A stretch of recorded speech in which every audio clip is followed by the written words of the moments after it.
Factory reset, hard reset. The Motorola Moto G Power 5G 2023 has this really cool camera on the back. Make sure we're talking about the same phone. This is how we do it. We're going to hold volume down and power. Volume down, power. Hold at the same time, just a few seconds, and we bring up this menu. At this menu, scroll with volume to recovery mode. Hit OK with power.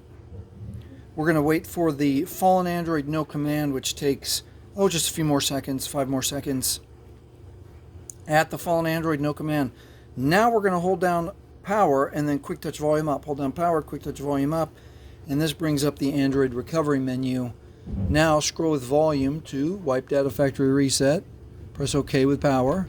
One more time. Wipe all user data. This cannot be undone. Scroll down with power, or scroll down with volume to factory data reset. Press OK with power. We can confirm that the data wipe is complete here. Now it is safe to reboot the system.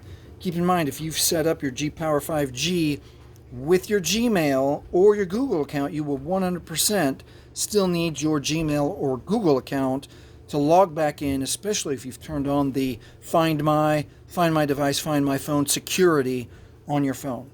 Hey, if this has helped you, please like, please subscribe. Thank you for watching.